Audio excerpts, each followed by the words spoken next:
चलिए देखिए, तो दोस्तों यहाँ पर आप लोगों ने देखा कि लास्ट वाले वीडियो में, यानी कि जो कल हमारी वीडियो हुई थी उसमें हमने जो क्वेश्चन नंबर 13 था वो कर लिया था, है ना। कौन सा जो है वो इनमें से मूल दीर्घ स्वर नहीं है, तो ऑप्शन नंबर डी इनमें मूल दीर्घ स्वर नहीं है। कैसे? अब यहाँ पे थोड़ा सा आप संक्षिप्त जो है वो वर्णन यहाँ पे देखोगे कैसे होता है। देखो यहाँ पर आप लोग सबसे पहले देखो कि स्वतंत्र रूप से उच्चारित वर्ण स्वर कहलाते हैं, है ना। स्वतंत्र रूप से उच्चारित वर्ण स्वर कहलाते हैं। हिंदी वर्णमाला में 11 स्वर होते हैं। हिंदी वर्णमाला में 11 स्वर हैं जिनका वर्गीकरण निम्न है। कैसे कैसे? देखो, सबसे पहले आप इनको ह्रस्व स्वर, दीर्घ स्वर और संयुक्त स्वर 3 टाइप से बांट लो।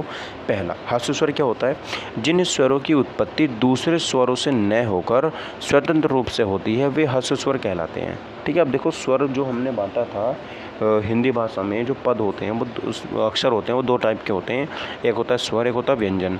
अब स्वर में भी हमें और डीप जाना है। स्वर भी कितने टाइप के? 3 टाइप के, ह्रस्व स्वर, दीर्घ स्वर और संयुक्त स्वर। अच्छा, जैसे छोटा, ये खुद से बना हुआ है, छोटी ई और छोटा ऊ और रीरी। तो जो ह्रस्व स्वरों की संख्या होती है वो 4 होती है। एक छोटा आ हो गया, एक छोटी ई हो गई, एक छोटा ऊ हो गया और रीरी हो गया। ठीक है। तो ह्रस्व स्वर जो है वो 4 होते हैं और इन्हें हम मूल स्वर भी कहते हैं। क्या कहते हैं? मूल स्वर भी इन्हें हम कहते हैं। ठीक है। उसके बाद आता है सर जी दीर्घ स्वर क्या होता है? तो दीर्घ स्वर देखोगे आप, 2 समान मूल स्वरों के योग से निर्मित स्वर दीर्घ स्वर कहलाते हैं। यानी कि समान होने चाहिए। जैसे अगर आ गया ना उसमें ए, तो दूसरा भी उसमें ए ही होना चाहिए। तो ये हमारे एक ही जाति के स्वर हो जाते हैं, तो उनको हम दीर्घ स्वर कहते हैं। जैसे जब आप छोटा आ से छोटा आ मिलाओगे तो आपको बड़ा आ मिल जाएगा। ठीक है। जब आप छोटी ई से छोटी ई मिलाओगे तो आपको बड़ी ई मिल जाएगी। जब आप छोटा ऊ से छोटा ऊ मिलाओगे तो आपको बड़ा ऊ मिल जाएगा। तो जो हमारे दीर्घ स्वर होते हैं उनकी संख्या 3 होती है, बड़ा ऊ, बड़ी ई और बड़ा ऊ। ठीक है। अगला संयुक्त स्वर क्या होते हैं? देखो, संयुक्त स्वर के बारे में जान लो कि संयुक्त स्वर होते हैं जब 2 असमान स्वर परस्पर जुड़ते हैं तो उनके योग से संयुक्त स्वरों का निर्माण होता है। जैसे अगर आपको ए से ए डी बनाना है तो आपको छोटा आ प्लस छोटी ई को मिलाना पड़ेगा, तब आपको यहाँ पर ए प्राप्त होगा। ठीक है। तो छोटा आ प्लस छोटी ई मिल करके ए बनाते हैं। क्या बनाते हैं? ए बनाते हैं। ठीक है। चलिए, अगर आपको ऐनक बनाना है, ए से आई से ऐनक बनाना है तो आपको ए प्लस ए लेना पड़ेगा, है ना। तो ए प्लस ए के मेल से आई से ऐनक बनता है। अगर आपको ओ बनाना है तो छोटा आ प्लस छोटा ओ मिलाना पड़ेगा। औ बनाना है तो ए प्लस ओ बनाना पड़ेगा। ठीक है। तो ये हो गया संयुक्त स्वर, यानी कि ये अलग अलग जाति से मिल करके बने होते हैं, तो इसलिए इनको संयुक्त स्वर मिल कहते हैं। ठीक है। देखो, अतः प्रश्नगत विकल्प में ओ मूल दीर्घ स्वर नहीं है, यह एक संयुक्त स्वर हो जाता है। ये क्या हो जाता है? एक संयुक्त स्वर हो जाता है। ठीक है। चलो, क्वेश्चन नंबर 14 आप लोगों को बताना है कि निम्न में दीर्घ स्वर कौन सा हो जाता है। तो देखो, दीर्घ स्वर जो होता है वो एक ही जाति के से मिल करके बना होता है। तो इसमें ई ये क्या हो जाता है? हमारा ह्रस्व स्वर। आई क्या हो जाता है? ये छोटा प्लस छोटी ई से मिलकर बनता है, तो ये भी हमारा क्या हो जाता है? संयुक्त स्वर हो जाता है। ठीक है। और दूसरा अगर यहाँ पे हम बात करते हैं बड़ी, बड़ी क्या हो जाती है हमारे यहाँ पर? दीर्घ स्वर। क्यों? क्योंकि ये तो छोटी प्लस छोटी से मिल करके बनती है। ठीक है। चलिए आगे बढ़ते हैं। देखिए, अगला हमारा क्वेश्चन यहाँ पे हो जाता है बी ऑप्शन इसका सही हो जाएगा। 15वां क्वेश्चन बताएंगे। देखो, निम्न में से दीर्घ स्वर कौन सा है? तो बड़ा आ यहाँ पर दीर्घ स्वर हो जाता है। ठीक है। इसका आंसर आ गया था, यूपी बीएड का क्वेश्चन था।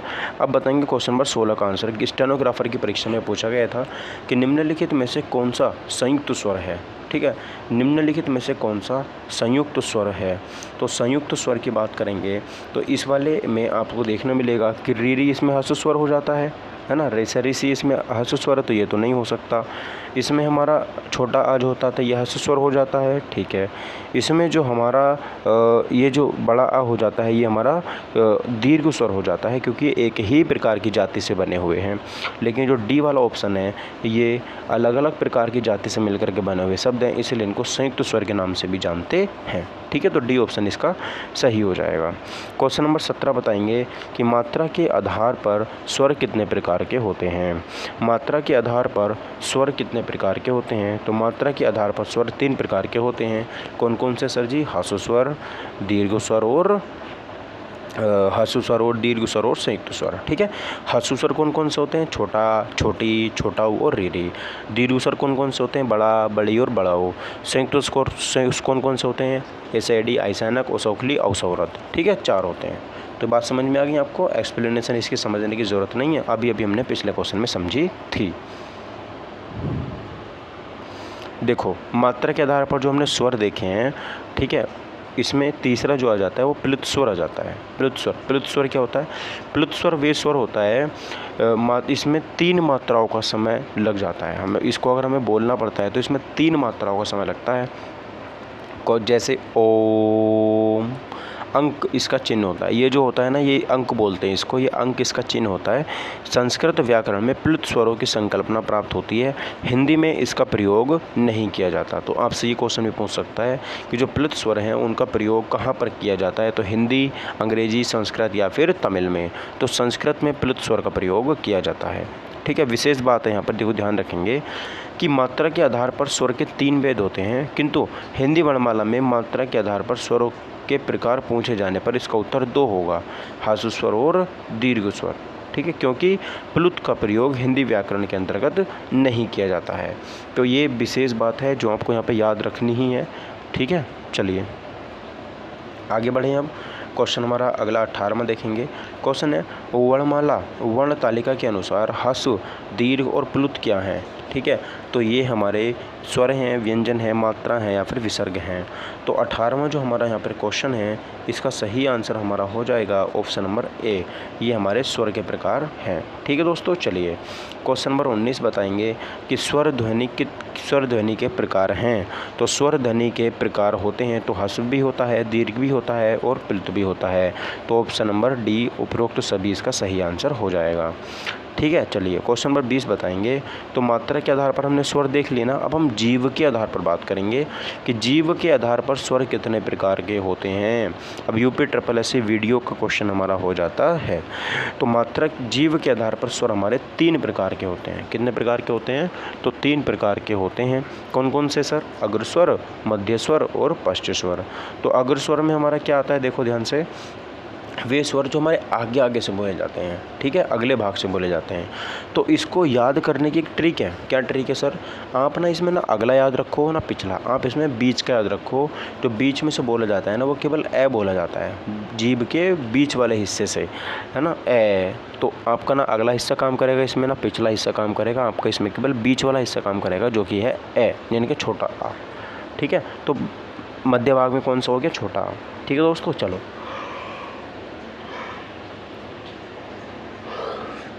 अब देखो, अब अग्रस्वर की अगर हम बात करेंगे तो अग्रस्वर में क्या होगा? तो देखो अग्रस्वर में जो होगा आगे, अच्छा सबसे आगे क्या खड़ा होता है? हम बोलते हैं ना ladies first, girls first, ladies first होता है हर जगह पे, लेडीज़ फर्स्ट। तो पूरे के पूरे जो स्वर हैं, ठीक है, उसमें जो 4 हैं ना स्वर, वो हमारे लेडी स्वर हैं। लेडी स्वर कौन कौन से, जिनको हमें आगे रखना पड़ता है। तो अग्रस्वर मतलब आगे रखना पड़ेगा आपको। तो कौन कौन सी? छोटी, बड़ी और छोटा ए और बड़ा ए, ठीक है। तो ये हमारी 4 लेडीज़ हैं, इनको हमें आगे रखना पड़ता है, छोटी, बड़ी, छोटा ए और बड़ा ए, ठीक है। तो बीच में हमारा ए आ गया, यानी कि सबसे छोटा परिवार का सदस्य है। उसके बाद हमने लड़कियों को रख दिया और बाकी जो बच्चे हमने उनको पीछे फेंक देंगे, जैसे बड़ा, छोटा ऊ, बड़ा ऊ, ओ और आओ। ये हमारे जो 5 हैं, इनको हम पश्च स्वर के नाम से जान लेंगे, इनको हम सबसे पीछे फेंक देंगे, ठीक है दोस्तों। चलिए, तो बीच में हमारा क्या जाएगा? सबसे घर का छोटा सदस्य है। उसके बाद चारों लड़कियां आ जाएंगी, उसके बाद जो बच्चे सबको पीछे फेंक देंगे, ठीक है। चलिए दोस्तों, उसके बाद अगला क्वेश्चन है अर्धविव्रत। अब देखो विव्रत आ जाता है और समव्रत आ जाता है। विव्रत का मतलब होता है खुला हुआ, बड़ा मुख, ठीक है। और जो हमारा यहाँ पर होता है समव्रत, वो उसका मतलब होता है बंद। क्या होता है? बंद, ठीक है। चलो, तो अर्धविव्रत स्वर इनमें से कौन सा है? अर्धविव्रत स्वर इनमें से कौन सा है? तो ऑप्शन नंबर ए, इसमें जो बड़ा आई से ऐनक है, ये हमारा अर्धविव्रत स्वर हो जाता है। क्या हो जाता है? आई से ऐनक। कैसे हो जाता है सर आई से ऐनक? देखो उसका रीज़न है। क्या रीज़न है उसका? तो यहाँ पे आप देखोगे कि मुख द्वार खुलने के आधार पर स्वर 4 प्रकार के होते हैं। जब हमारा मुख खुलता है ना, तो खुलने के आधार पर अगर हम स्वरों को बांटेंगे तो स्वर उसमें 4 प्रकार के आएंगे। पहला आएगा हमारा विव्रत स्वर, दूसरा आएगा अर्धविव्रत स्वर, तीसरा आएगा अर्धसमव्रत स्वर और चौथा आएगा समव्रत स्वर, ठीक है। तो जो विव्रत स्वर होते हैं, उन विव्रत स्वरों में क्या होता है कि जिन स्वरों के उच्चारण में मुख द्वार पूरा खुलता है ना, जिन स्वरों के उच्चारण में मुख द्वार पूरा खुल जाता है, उन्हें हम बोलते हैं विवृत स्वर। वी मतलब पूरा बड़ा हो, पूरा बड़ा वाला मुंह वो खोलना है हमें, इसमें पूरा बड़ा मुंह खोलना है ना। तो देखो उसमें बड़ा आ जो हम बोलोगे ना आ, तो उसमें पूरा मुंह खुल जाएगा आपका, तो विवृत स्वर हो गया। ठीक है।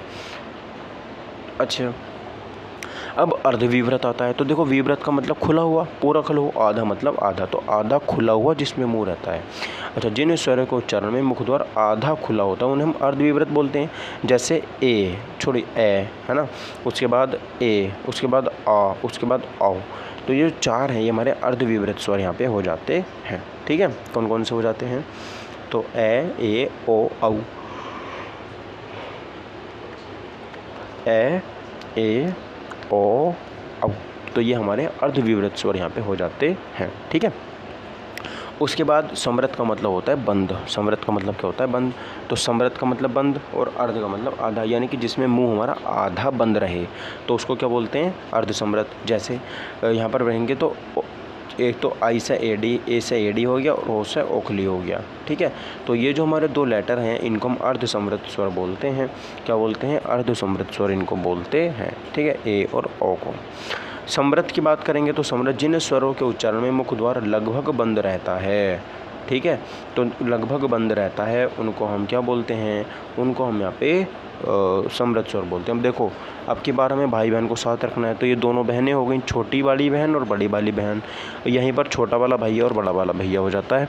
तो छोटी बड़ी, छोटा और बड़ा, ये समृत स्वर हैं जिनमें बोलते समय हमारा मुंह लगभग आधा बंद रहता है। ठीक है। चलो, दिए गए विकल्पों में से ए अर्धविवृत स्वर है। ए क्या है हमारा यहाँ पर? अर्धविवृत स्वर यहाँ पे हो जाता है। ठीक है। चलो, क्वेश्चन नंबर 22 बताएंगे यहाँ पे आप लोग क्या होगा कि जिनकी ध्वनि केवल मुख से निकलती है वे क्या होते हैं? जिनकी ध्वनि केवल मुख से निकलती है उन स्वरों को या उनको हम क्या कहते हैं? ठीक है। चलिए, तो उनको हम यहाँ पे बोल देते हैं मित्रों, क्या बोलते हैं? तो ऑप्शन नंबर डी मेरा सही हो जाएगा, निर्नुनासिक स्वर। यूपी SSC 1 रक्षक का क्वेश्चन है।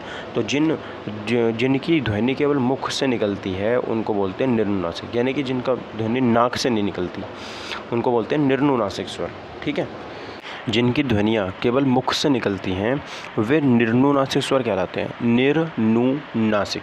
ठीक है, यानी कि नाक से ना निकलने, हवा ना निकलने पाए नाक से। ठीक है। अनुनासिक क्या होते हैं सर? अनुनासिक स्वर वे स्वर होते हैं जिनमें नाक से ध्वनि निकलती है। तो अनुनासिक और निर्नुनासिक दोनों को समझ लो। तो अनुनासिक कौन कौन से होते हैं? अणे, वे, अणे, न और मैं। तो ये हमारे अनुनासिक स्वर होते हैं। हर वर्ग का पंचम अक्षर जो होता है वो क्या होता है? अनुनासिक स्वर होता है। ठीक है। अच्छा, उच्चारण में ध्वनि मुख के साथ साथ नाक से भी निकलती है तो उनको अनुनासिक स्वर कहते हैं। वृत्ताकार स्वर क्या होते हैं? वृत्ताकार स्वर ऐसे स्वर होते हैं जिनके उच्चारण में होठों का आकार गोल हो जाए। अब ऐसे कौन कौन से स्वर हैं? तो देखो, ऐसे स्वर हो जाते हैं सर छोटा ऊ और बड़ा ऊ। ऊ, ओ से ओखली, औ से औरत। ये भैया है ना, जैसे मैंने बताया था कि स्वरों में 4 बहनें होती हैं ना, ऐसे ही 4 भैया भी होते हैं। कौन कौन से होते हैं? एक तो होता है मेरा छोटा ऊ और बड़ा ऊ, एक होता है छोटा ओ और बड़ा ओ। ठीक है। तो ये 4 बहनें भी होती हैं और एक होता है आ। ठीक है। चलिए, तो ये हमारे हो जाते हैं वृत्ताकार स्वर। ऐसे ही समृत स्वर की बात करेंगे तो समृत स्वर के उच्चारण में मुख द्वार लगभग बंद रहता है। तो इसमें मैंने बताया था भैया और बहनें आ जाएंगी। ठीक है, समृत स्वर के अंदर भैया और बहनें आ जाती हैं। नेक्स्ट देखेंगे, अगला क्वेश्चन हमारा क्वेश्चन नंबर 23 है। कनिष्ठ सहायक परीक्षा 2016 में हुई थी, उसमें ये क्वेश्चन पूछा गया था, क्वेश्चन नंबर 23। अब क्वेश्चन क्या है कि भाषा विज्ञान की दृष्टि से ऊ किस प्रकार का स्वर है? जो बड़ा ऊ है वो किस प्रकार का स्वर है? बड़ा ऊ। ठीक है। तो जो बड़ा ऊ है वो पश्च विवृत है, अग्र समृत है, अग्र विवृत है या पश्च समृत है? तो देखो, बड़ा ऊ है ना, बड़ा ऊ। तो मैंने आपको अग्र बताया था, है ना, सब में समृत और विवृत आ रहा है ना। तो जो विवृत स्वर थे, विवृत स्वर में मुंह पूरा खुला हुआ था, है ना, यही तो था। तो इसका अगर आप देखोगे तो पश्च समृत हो जाएगा। क्या हो जाएगा? पश्च समृत स्वर हो जाएगा। ये ऑप्शन नंबर डी इसका सही हो जाता है। ठीक है, क्या हो जाएगा? Option number D. कैसे? देखो, समझ लेते हैं कैसे। भाषा विज्ञान की दृष्टि से ऊ तथा बड़ा ऊ पश्च समृत स्वर हैं। जिन स्वरों के उच्चारण में जीभ का पश्च भाग काम करता है, यानी कि जीभ का पिछला वाला भाग काम करता है, उन्हें पश्च स्वर कहते हैं। ठीक है, जैसे बड़ा आ, है ना, ऊ, ओ, औ और औ, ये वृत्ताकार स्वर भी तो थे ना। ठीक है, तो वृत्ताकार स्वर और पश्च समृद्ध स्वर एक ही होते हैं। समृद्ध उन स्वरों को कहा जाता है जिन स्वरों का उच्चारण में मुख द्वार लगभग बंद रहता है, भाई बहन इसमें आ जाते हैं। ठीक है, तो समृद्ध स्वर बात समझ में आ गई आपको? ठीक है सर जी, ओके। तो ये बात तो समझ में आ गई ना कि जो बड़ा ऊ और छोटा ऊ होते हैं ये हमारे पश्च भाग में आते हैं, तो इसलिए हम इनको पश्च समृद्ध स्वर भी कहते हैं। ठीक है,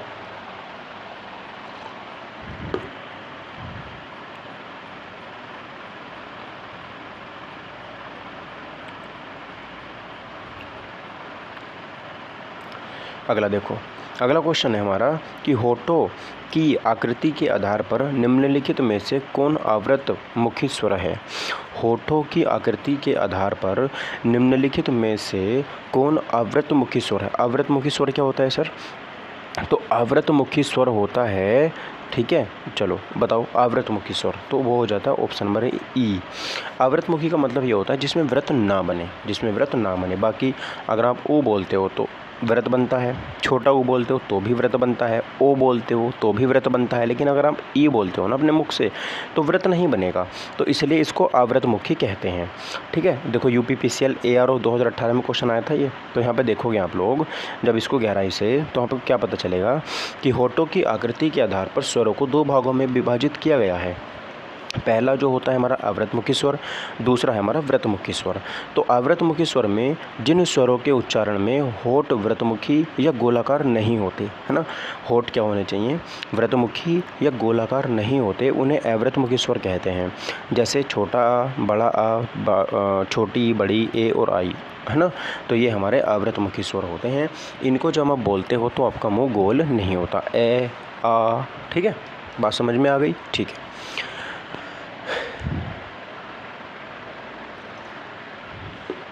उसके बाद आता है आपका व्रतमुखी स्वर।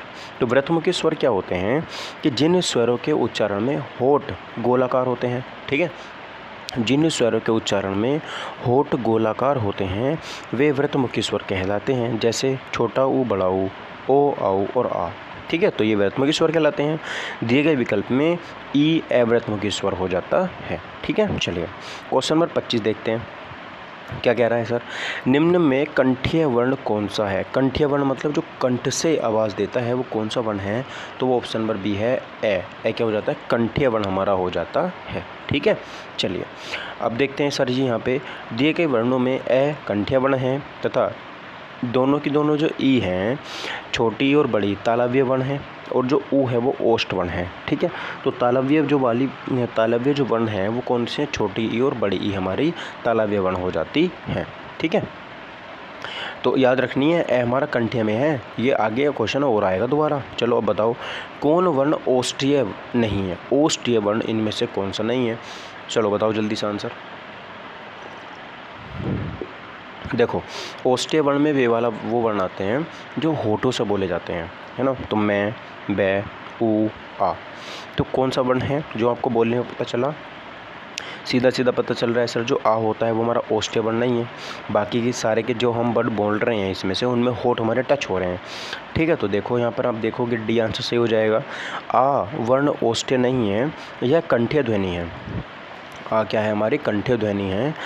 छोटा ऊ और बड़ा ऊ तथा पै वर्ग के वर्ण ओष्ठीय ध्वनियाँ हो जाती हैं। ठीक है, चलिए निम्न में ओष्ठीय वर्ण कौन सा है? तो ओष्ठीय वर्ण में हमारा होठ टच होने चाहिए, ए, आ, ई, ऊ। ठीक है, तो बताएंगे 27 में तो डी आंसर मेरा यहाँ पर सही आंसर हो जाता है। ये मेरा ओष्ठीय वर्ण हो जाता है जो मेरा होठों से बोला जाता है। ठीक है, चलिए तो इसका हम एक्सप्लेनेशन आपको दे देते हैं। तो ये जो टेबल है ना, इस टेबल में आप जितने स्टार लगा लो उतने कम हैं। ठीक है, कैसे सर? देखो ऐसे, दिए गए विकल्पों में ऊ ओष्ठीय वर्ण है। हिंदी वर्णमाला के स्वर वर्णों के उच्चारण स्थान का विवरण निम्न है। जैसे कंठ क्या होता है? कंठ छोटा और बड़ा। तो कंठ जो हमारा होता है कचड़, तब आप यहाँ पे याद रखोगे, तो जो कंठ होता है, कंठ से बोलने वाला जो मेरा स्वर हैं वो कौन कौन से हैं? छोटा और बड़ा आ है। ठीक है, उसके बाद आता है तालु। है ना। तो तालु से छोटी और बड़ी ई जो है वो तालु से बोली जाती हैं। मूर्धा, मूर्धा से रीरी, यहाँ पर तो रै की आवाज़ वैसे ही आ रही, तो रीरी में भी रै की आवाज़ आती है, तो रीरी मूर्धा से बोला जाता है। कहाँ से? मूर्धा से बोला जाता है। ओष्ठ से यानी कि जो होठ हैं उनसे बोला जाता है छोटा ऊ और बड़ा ऊ। छोटा ऊ और बड़ा ऊ क्या होता है? ओष्ठ यानी कि होठों से बोला जाता है। उसके बाद आता है कंठ तालु। तो कंठ तालु से हमारा छोटा ए और बड़ा ए वो है वो कंठ तालु से बोला जाता है। उसके बाद आता है कंठोष्ठ। तो कंठ प्लस ओष्ठ से बोला जाता है ओ और औ को। लास्ट वाले दो जो हैं ये वेरी वेरी इंपॉर्टेंट हैं, इनको आप लोगों को याद रखना ही पड़ेगा, ठीक है, क्योंकि इनसे क्वेश्चन अक्सर एग्जाम में पूछे जाते हैं। ठीक है, चलिए।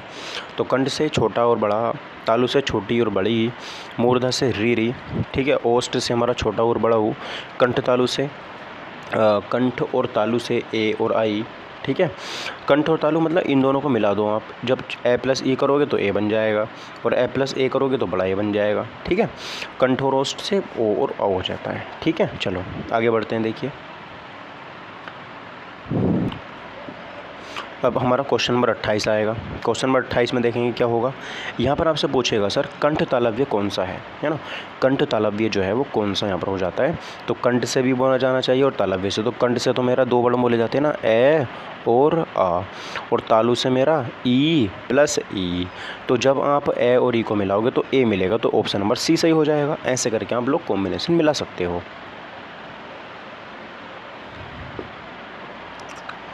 ठीक है। चलिए तो यहाँ पर ऑप्शन नंबर सी सही हो गया। इसका थोड़ा एक्सप्लेनेशन देखो। कंठ तालव्य वर्ण ए आई हैं। ऊ का उच्चारण स्थान ओष्ठ है। रै से का उच्चारण स्थान मूर्धा है, क्योंकि रै से मिलकर के रीरी बनता है। छोटा बड़ा का उच्चारण स्थान है हमारा कंठ, ठीक है। चलो बात समझ में आ गई, ठीक है। आगे बढ़ते हैं। क्वेश्चन नंबर 29 देखो, चकबंदी लेखपाल का क्वेश्चन है। किस वर्ण का उच्चारण स्थान कंठ तालु है? बताएंगे किस वर्ण का उच्चारण स्थान कंठ प्लस तालु है। कंठ प्लस तालु, तो कंठ का मतलब छोटा और बड़ा, ठीक है, और तालु का मतलब छोटी और बड़ी, तो ए हो जाएगा, ठीक है। तो ए इस क्वेश्चन का सही आंसर हो जाएगा 29वें का, बी। 30 बताएंगे, ठीक है। 30वें क्वेश्चन का आंसर बताएंगे आप लोग। देखो यहाँ पर क्वेश्चन है कि बड़ी ए के उच्चारण में डैश और डैश की सहायता ली जाती है। तो आप उसमें किस किस की, एक तो कंठ की सहायता लेते हो और एक तालु की सहायता लेते हो, तभी तो मिलकर के आपका बड़ा ए बनता है। कैसे? ए ले लोगे यहाँ पर आप और प्लस ए ले लोगे, तभी तो आपका बड़ा ए बनेगा, ठीक है। चलिए बात समझ में आ गई आपकी, ठीक है सर जी। तो 30वें क्वेश्चन का आंसर सी हो जाएगा। 31 बताएंगे ओ और ओ किस प्रकार के वर्ण हैं, है ना। ओ और ओ, अच्छा ओ बनता कैसे है बताओ। ओ बनता कैसे है? तो ओ बनता है सर जी जब आप ए में ऊ को जोड़ते हो, ऐसे तो बनता है। जब आप ए में ऊ को जोड़ते हो तो कैसे, तो ए कंठ हो गया, ये ओष्ठ हो गया, तो कंठोष्ठ कौन सा हो गया? कंठोष्ठ, ऑप्शन नंबर डी। तो 31 का आंसर क्या हो गया? ऑप्शन नंबर डी हो गया। यूपी बीएड का क्वेश्चन हमारा हो जाता है, ठीक है। चलिए क्वेश्चन नंबर 32 बताएंगे क्या हो जाएगा 32वां, कि इनमें से ओ का उच्चारण स्थान कौन सा है ना। इनमें से ओ का उच्चारण स्थान जो है वो कौन सा है। ओ का उच्चारण स्थान कौन सा है, ओ का। तो अभी बताया था मैंने कंठोष्ठ, कौन सा? कंठोष्ठ, ऑप्शन नंबर डी, ठीक है। चलिए अगला देखो क्वेश्चन नंबर 33 की बात करेंगे। यहाँ पर बताएंगे यूपीएससी वीडियो क्वेश्चन है कि छोटी बड़ी च छ जय जय व आदि का उच्चारण स्थान किससे होता है। तो छोटी और बड़ी किससे होता है? तालु से होता है। ऑप्शन नंबर सी सही हो जाएगा। किससे होता है? तालु से, ठीक है। 33 का ऑप्शन नंबर सी हो जाएगा। चलिए इसका एक्सप्लेनेशन अगले वीडियो में करते हैं। Thank you for watching my video. Take care, bye bye, जय हिंद, वंदे मातरम।